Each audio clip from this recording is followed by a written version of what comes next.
Nestled on the edge of a sparkling lake, surrounded by tall pine trees and the sweet scent of fresh air, stood a cozy little cabin that seemed like it had been pulled straight out of a storybook. This was no ordinary cabin. It was Emma Thompson's dream come true.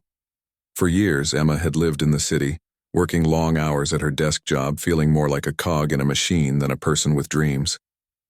But deep down, she always yearned for something different. A quiet place where she could escape the noise, breathe freely, and reconnect with nature. And when this charming little cabin on Willow Lake came up for sale, Emma didn't think twice. The cabin wasn't fancy or extravagant. It was simple but full of character. Its wooden walls were weathered from decades of standing strong against the elements, and its porch overlooked the calm waters of the lake, where sunlight danced like golden ribbons during the day and fireflies lit up the night. There was even a small dock jutting out into the water, a perfect spot to sit with a cup of coffee in the morning or cast a fishing line on lazy afternoons. To Emma, it felt like home the moment she stepped inside. But what made this property truly special wasn't just the cabin itself, it was the land around it. While most people assumed the cabin sat on a modest patch of land near the shore, Emma soon discovered there was far more to it.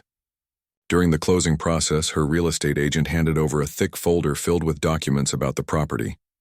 Among them was an old survey map showing that the lot extended much farther back than anyone would have guessed. It included dense woods, a narrow trail leading to a hidden clearing, and, most surprisingly, the entire stretch of shoreline along the lake, including the very dock everyone thought belonged to the community. At the time, Emma didn't think much of it. She figured it was just extra space she might explore someday, if she ever got around to clearing the overgrown brush. When Emma moved in, she quickly became a familiar face in the neighborhood. The residents of Willow Lake were a close-knit group who cherished their peaceful corner of the world. They held summer barbecues, holiday parties, and weekend paddling trips together. Everyone knew each other by name, and newcomers were usually welcomed warmly. At first, Emma fit right in. Her friendly demeanor and willingness to lend a hand earned her plenty of smiles and invitations to gatherings. Life at the lake seemed idyllic. However, beneath the surface of this tight-knit community lurked a shadow that few outsiders understood. The Homeowners Association, HOA, ruled Willow Lake with an iron fist, or so some whispered behind closed doors. Officially, the HOA existed to maintain order and ensure the beauty of the area remained intact. They enforced rules about lawn care, exterior paint colors, and noise levels, all under the guise of preserving harmony. But unofficially, many residents grumbled about how controlling the board members could be. Some described them as overly strict, while others accused them of being power-hungry. Still, most chose to stay quiet rather than risk stirring up trouble. For Emma, the HOA initially seemed harmless enough. She attended a meeting or two, nodding politely as the board discussed topics like trash collection schedules and speed limits on the dirt roads. But little did she know these seemingly mundane discussions masked deeper tensions within the community. Over the years, disputes over property lines, shared amenities, and financial decisions had quietly brewed beneath the surface, and now, without realizing it, Emma had unknowingly stepped into the middle of one of those simmering conflicts. What started as a dream retreat was about to become a battleground. The HOA, which prided itself on maintaining control over every inch of Willow Lake, had never questioned the status quo until Emma arrived. Her arrival disrupted the delicate balance they had worked so hard to preserve. After all, how could someone new possibly understand the unspoken rules of the lake? To the HOA, Emma represented uncertainty, change, and perhaps even a threat to their authority. And unbeknownst to her, they were already watching her closely, waiting for any excuse to assert their dominance. As the days turned into weeks, Emma settled into her routine at the cabin. She spent mornings sipping tea on the porch, afternoons hiking through the woods, and evenings gazing at the stars reflected on the lake's glassy surface. Everything seemed perfect, but perfection is often fleeting, especially in places where secrets run deep. Somewhere in the distance, storm clouds were gathering, not in the sky but in the hearts and minds of those who claimed to protect Willow Lake. Little did Emma know, her peaceful haven was about to be tested in ways she couldn't yet imagine. was a crisp autumn morning, the kind where the air feels fresh and sharp, carrying with it the faint scent of fallen leaves. Emma had just finished her usual routine, brewing a pot of coffee, feeding the birds that frequented her porch, and tidying up the cabin. She stepped outside to enjoy the cool breeze when she noticed something unusual, an envelope lying on her doormat. It wasn't the usual mail. This one looked official, its edges stiff and its seal embossed with the letters WLHOO. Emma picked it up, her curiosity piqued. The Willow Lake Homeowners Association logo stared back at her as she tore open the envelope. Inside was a letter written in formal language, but its message hit her like a punch to the gut. According to the HOA, Emma's use of her cabin, and particularly her dock, was deemed illegal. They claimed that parts of her property, including sections of the shoreline and the dock itself, were communal land owned by the association. Worse still, they accused her of trespassing and demanded that she vacate the premises within 2 weeks, or face legal consequences. At first, Emma thought it must be some kind of mistake. How could the dock attached to her property not belong to her? She had bought the cabin fair and square, signed all the papers, and received approval from the previous owner. Surely there had been some misunderstanding. But as she read further, her stomach sank. The tone of the letter left no room for negotiation. It was cold, authoritative, and final. The HOA wasn't asking. They were ordering her to leave. Confusion quickly turned to frustration. Emma had worked so hard to make this place her own. She had painted the walls, fixed the creaky floorboards, and even planted flowers along the path leading to the dock. This cabin wasn't just a house. It was her sanctuary. And now, out of nowhere, strangers were telling her she didn't belong here. Determined to get to the bottom of things, Emma decided to dig into the details of her purchase. She pulled out the stack of documents she'd received during the closing process. There were contracts, receipts, and maps, all items she hadn't paid much attention to at the time. As she sifted through them, one piece of paper caught her eye, a faded survey map dated decades earlier. It showed the boundaries of her lot, complete with measurements and markings. To her surprise, the map indicated that her property extended far beyond the immediate area around the cabin. In fact, it included almost the entire stretch of shoreline near her home, as well as the wooded area behind it. Most shockingly, the Aiza boat dock, the very same dock the HOA claimed belonged to them, was clearly marked as part of her land. Emma's heart raced as she studied the map more closely. If this document was accurate, then the HOA's claims were completely baseless.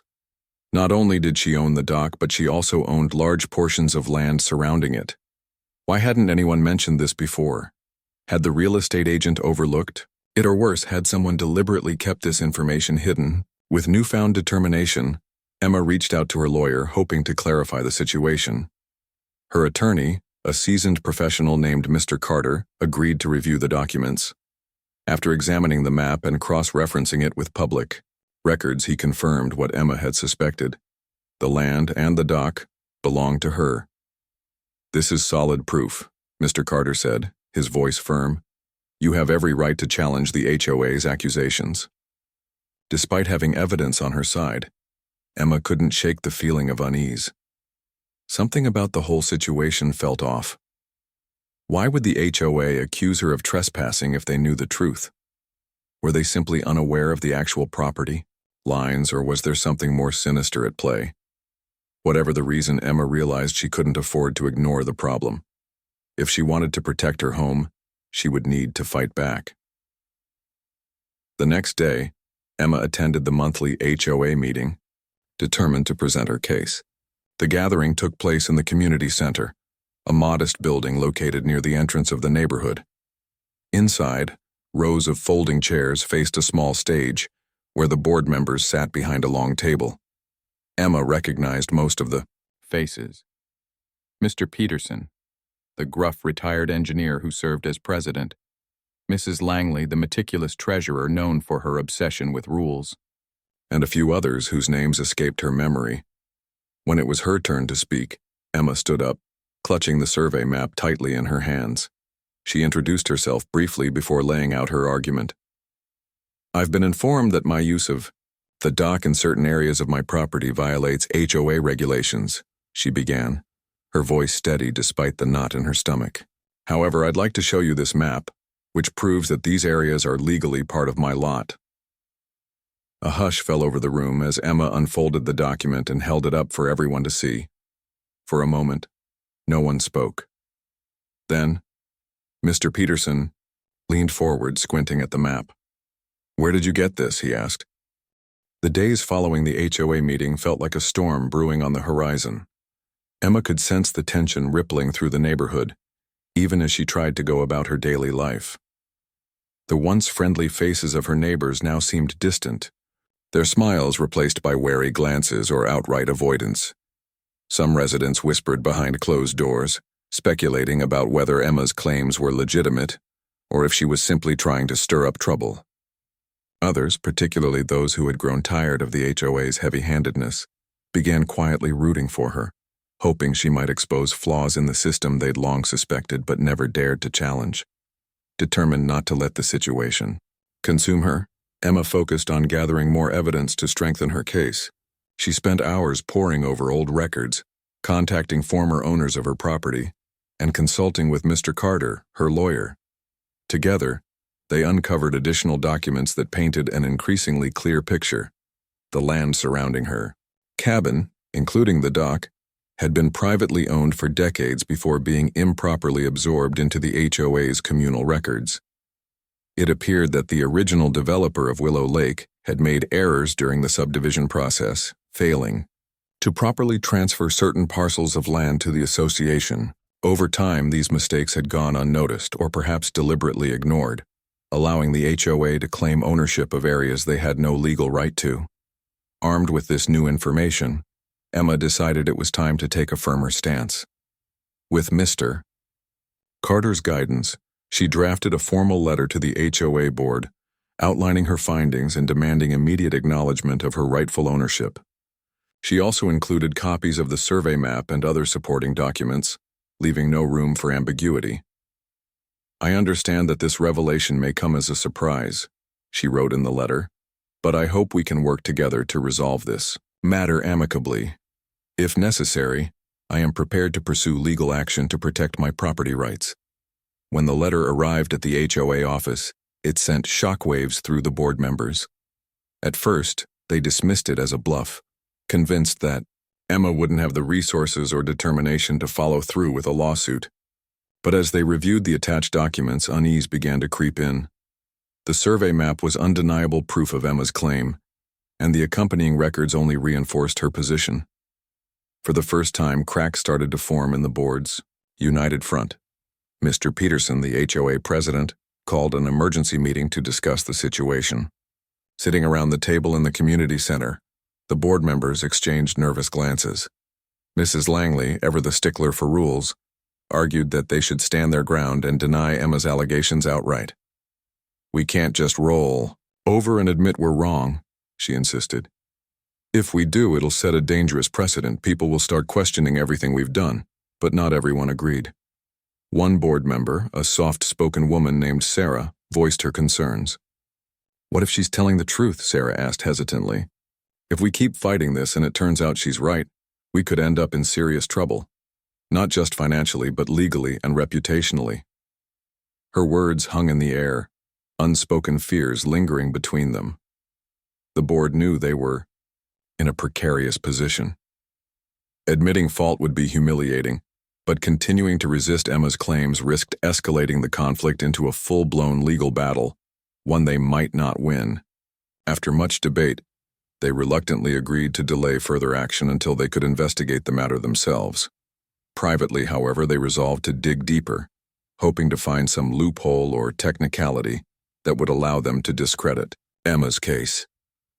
Meanwhile, rumors continued to swirl among the residents of Willow Lake. The divide within the community widened as people chose sides. Some staunchly supported the HOA, believing Emma was exaggerating her claims to gain leverage. They pointed to her relatively recent arrival in the neighborhood as evidence that she couldn't possibly understand the complexities of lakefront living. Others, emboldened by Emma's courage, began voicing their own frustrations with the HOA. Stories emerged of unreasonable fines, unfair enforcement of rules, and secretive decision-making processes that left homeowners feeling powerless. One evening, Emma received a knock on her door. Standing on her porch was an older man named Harold, a longtime resident of Willow Lake whom she hadn't spoken to much before. He introduced himself awkwardly, shifting his weight from one foot to the other. "I heard about what's going on with you in the HOA," he said, his voice low. "I just wanted to say, I think you're doing the right thing." Emma blinked in surprise. "Thank you," she replied, touched by his gesture. "It means a lot to hear that." Harold nodded, looking uncomfortable but resolute. "Look, I don't know all the details, but I've lived here for 30 years, and I've seen how the HOA operates. They're quick to throw their weight around when it suits them, but they don't always play fair. If anyone deserves to stand up to them, it's someone like you." As Harold walked away, Emma felt a renewed sense of purpose. She realized she wasn't alone in this fight. There were others who shared her frustrations and were willing to support her, even if they couldn't do so openly. This realization gave her strength, fueling her determination to see the matter through to the end.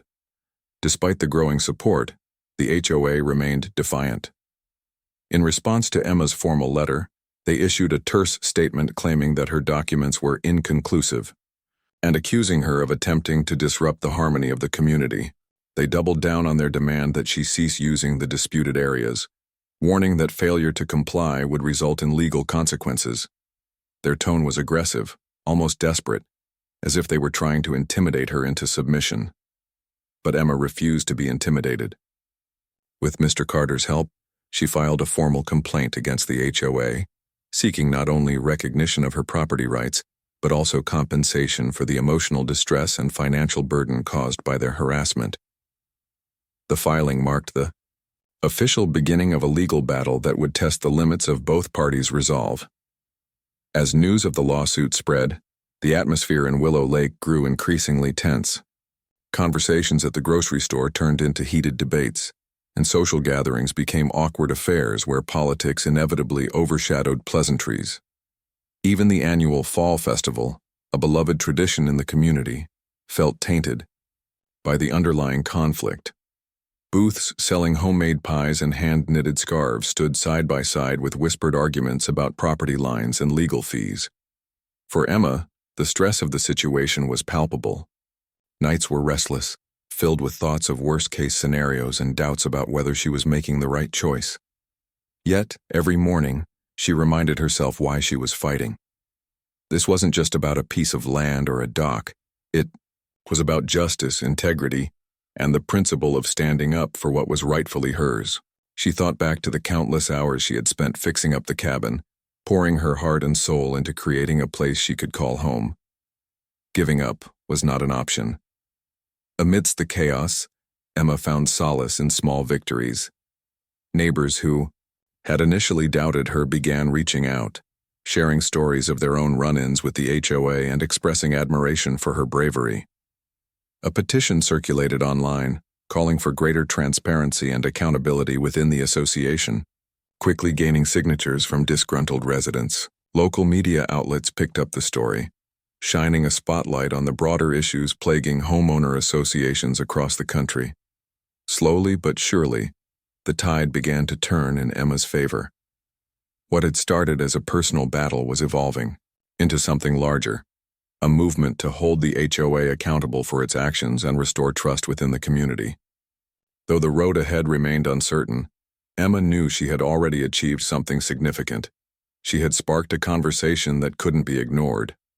Little did she know, the most shocking revelations were yet to come. As the legal proceedings unfolded, hidden truths about the HOA's past dealings would surface, exposing a web of deceit that went far beyond Emma's property. The fight for her lake cabin was about to become a catalyst for change, not just for her, but for everyone at Willow Lake. As the legal battle between Emma and the HOA dragged on, tensions in Willow Lake reached a boiling point. What had started as a quiet dispute over property lines was now splashed across local newspapers and discussed at dinner tables throughout the community. The once idyllic neighborhood was fractured, with residents taking sides in what many viewed as a David versus Goliath showdown.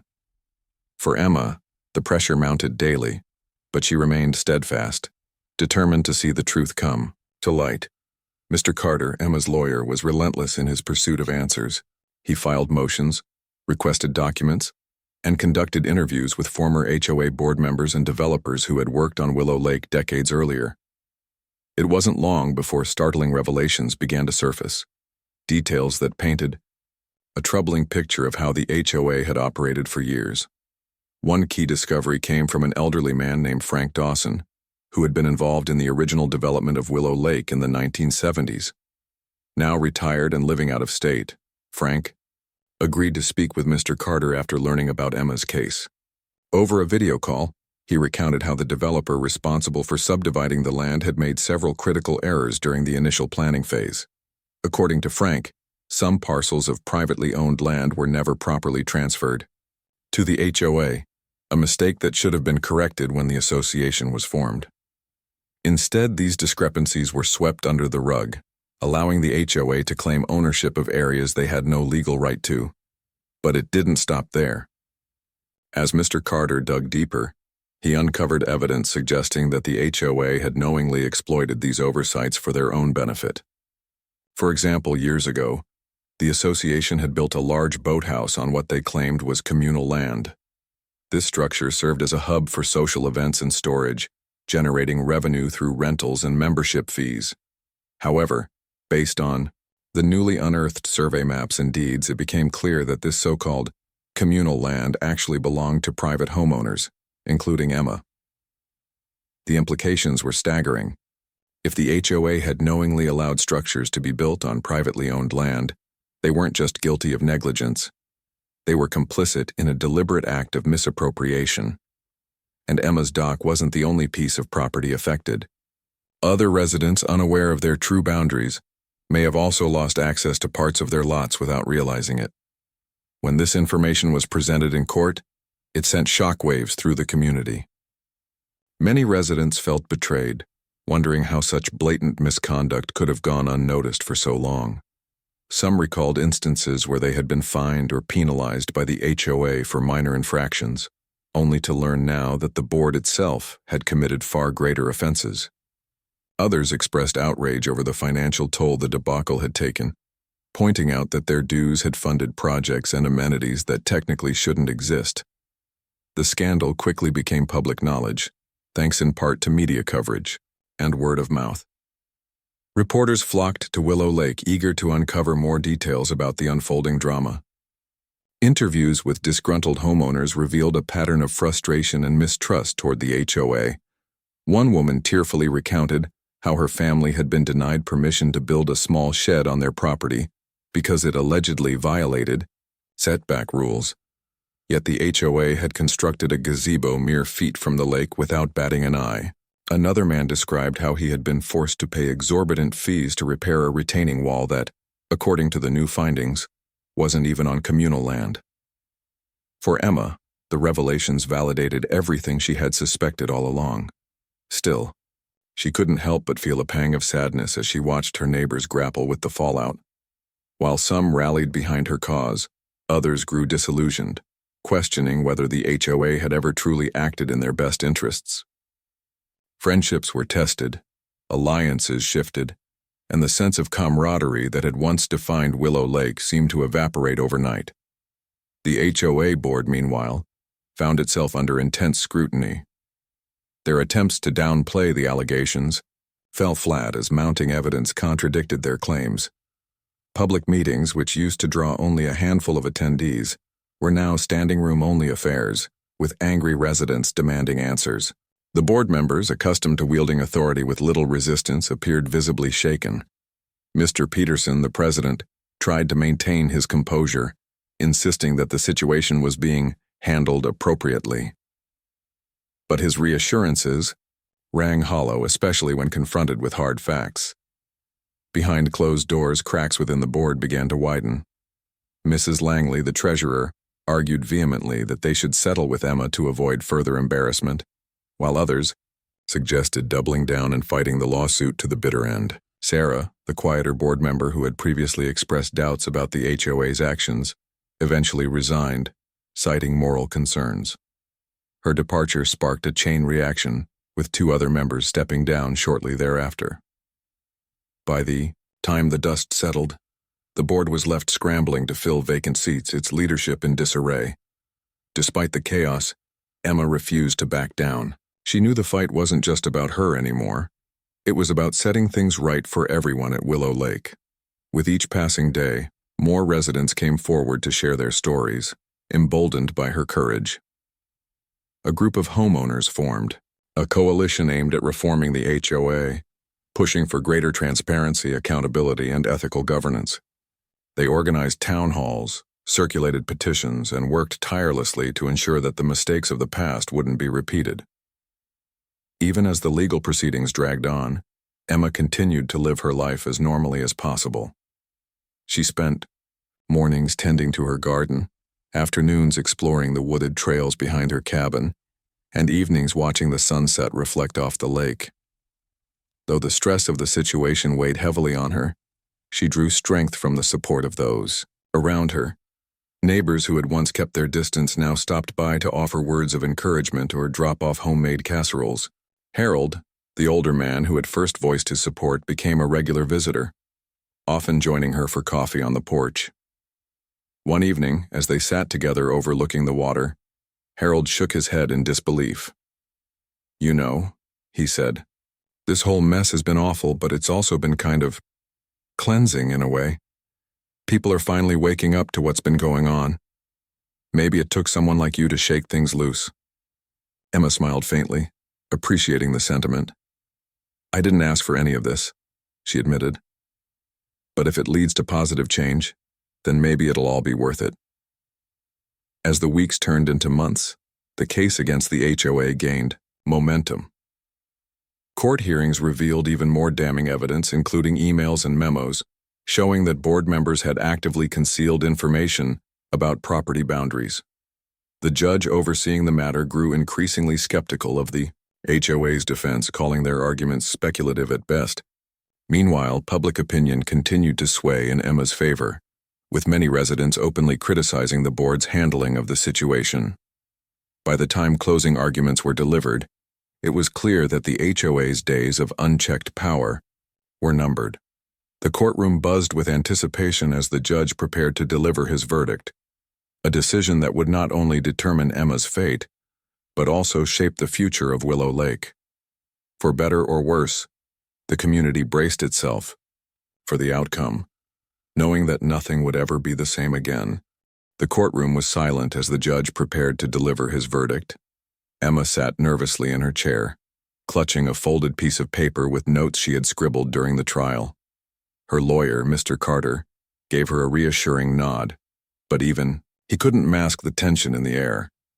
Across the room, the remnants of the HOA board looked pale and uneasy, their once confident demeanor replaced by a mix of fear and resignation. The stakes were high, not just for Emma but for the entire community of Willow Lake. When the judge finally spoke, his words carried the weight of finality. After reviewing all the evidence, the survey maps, historical documents, testimonies from former developers, and damning internal communications, he ruled decisively in Emma's favor. Not only did he confirm that the disputed land, including the dock and surrounding shoreline, belonged to her, but he also ordered the HOA to dismantle any unauthorized structures built on private property. This included the boathouse, which had long been considered the crown jewel of the association's communal amenities. To make matters worse for the HOA, they were required to pay Emma compensation for damages caused by their harassment, along with legal fees. The ruling sent shockwaves through the packed courtroom. Gasps echoed as people processed what had just happened. For Emma, it felt surreal. She had started this journey simply trying to protect her home, never imagining it would lead to such a monumental victory. As she stood up, tears welling in, Her eyes, she couldn't help but feel a mix of relief and triumph. Justice had prevailed and the truth had finally come to light. Outside the courthouse, reporters swarmed Emma, eager to capture her reaction. Cameras flashed, microphones were thrust toward her face, and questions flew fast and furious. But Emma remained composed, speaking slowly and deliberately. "This wasn't about revenge or causing trouble," she said, her voice steady despite the chaos around her. "It was about standing up for what's right, not just for me but for everyone at Willow Lake. I hope this decision brings us closer to a fairer, more transparent community." Her words resonated deeply with those who had followed the case closely. Back at the lake, residents gathered in small groups to discuss the implications of the ruling. Some cheered openly, celebrating the downfall of an organization that had wielded too much power for too long. Others reflected quietly, grappling with feelings of guilt for having stayed silent while injustices occurred. Despite differing reactions, one thing was clear: the HOA's days of unchecked authority were over. In the weeks that followed, the Willow Lake community underwent a dramatic transformation. With several board members having resigned and public trust at an all-time low, the remaining members called for a complete overhaul of the HOA's leadership and policies. A special election was held to replace the vacant seats, and many reform-minded residents stepped forward to run. Among them was Sarah, the former board member who had quit in protest. Her campaign focused on transparency, accountability, and fostering a sense of unity among neighbors. When the votes were counted, Sarah emerged victorious, signaling a new chapter for the association. Under the new leadership, sweeping changes were implemented. Regular audits of financial records became mandatory, ensuring that dues were spent responsibly. Property boundaries were re-examined and clearly marked, resolving lingering disputes between homeowners. Rules that had once seemed arbitrary were rewritten with input from the community, prioritizing fairness and practicality. Perhaps most importantly, monthly meetings were open to all residents, encouraging open dialogue and collaboration. For Emma, life returned to a semblance of normalcy, but with a profound difference. No longer viewed as an outsider or troublemaker, she was now seen as a hero. Neighbors who had once avoided her embraced her warmly, thanking her for exposing the truth and inspiring change. Invitations to barbecues, holiday parties, and weekend paddling trips flooded in, and Emma found herself becoming more involved in the community than ever before. She joined a committee tasked with redesigning the lakeside area after the boathouse was dismantled, helping to create a space that truly belonged to everyone. One crisp spring morning, Emma stood on her porch, sipping coffee as the sun rose over the water. The air smelled fresh, carrying the promise of renewal. Below her, workers were busy clearing away the remnants of the old boathouse, preparing the land for something new. It was bittersweet. Part of her missed the familiar sight of the structure, but she knew this was a necessary step toward healing and progress. As she gazed out at the lake, Harold approached, holding 2 mugs of steaming tea. He handed one to Emma with a smile. "Thought you might need this," he said, sitting down beside her. Together they watched the activity below, reflecting on how far things had come. "You know," Harold began after a moment, "I used to think this place was perfect, but now I realize it wasn't. It was flawed, like anywhere else. What you did, it didn't just fix the problems, it made us stronger. We're better because of you."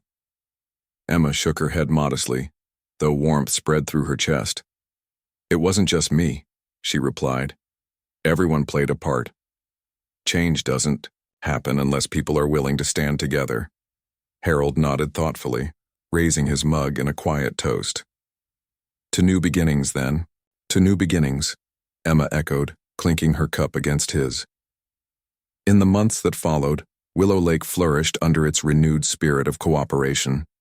The scars of the past hadn't disappeared entirely, but they served as reminders of lessons learned. Conversations flowed freely, friendships deepened, and the community grew stronger with each passing day. Even the lakeshore, once a source of contention, transformed into a shared haven where laughter echoed and memories were made. For Emma, the cabin on the lake remained her sanctuary, a place where she could escape the noise of the world and find peace. But now, it represented more than just personal refuge. It symbolized resilience, courage, and the power of standing up for what is right. On quiet evenings, as she sat on her porch watching the stars reflect off the water, Emma couldn't help but smile. Against all odds, she had turned adversity into triumph, and in doing so, she had given her beloved Willow Lake a second chance to shine.